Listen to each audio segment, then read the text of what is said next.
अस्सलामुअलैकुम दोस्तों, अपना चैनल पीके ते खुश आमदीद कहने सारे भरावां नूं।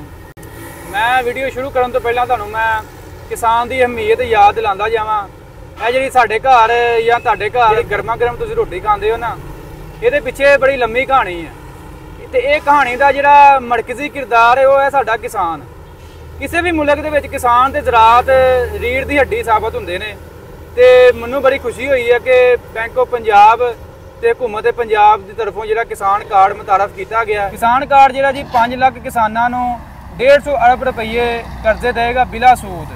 ਜਿਹੜੇ ਵੀ ਤੁਹਾਨੂੰ ਇਹ ਕਰਜ਼ੇ ਮਿਲਣਗੇ ਉਹ ਕਰਜ਼ੇ ਤੁਸੀਂ ਜਿਹੜਾ ਆਪਣੀ ਫਸਲ ਰੱਬੀ ਜਾਂ ਹਰੀਬ ਦੀ ਜਿਹੜੀ ਫਸਲ ਤੁਸੀਂ ਤਿਆਰ ਕਰਾਦੇ ਹੋ ਉਹਦੇ ਵਾਸਤੇ ਇਸਤੇਮਾਲ ਹੋਣ ਵਾਲੇ ਖਾਦ ਬੀਜ ਅਦਵਿਆਤ ਤੁਸੀਂ ਖਰੀਦ ਸਕਦੇ ਹੋ।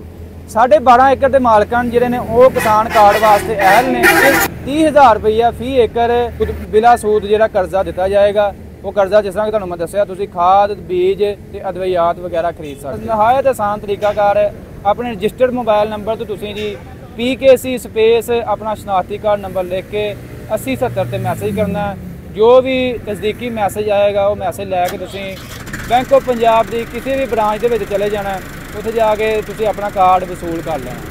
ये तारीख दे विच पहली दफ़ा है जी मरीम नवाज शरीफ ने तरीक दे विच पहली दफ़ा ये किसान कार्ड मुतारफ करवाया।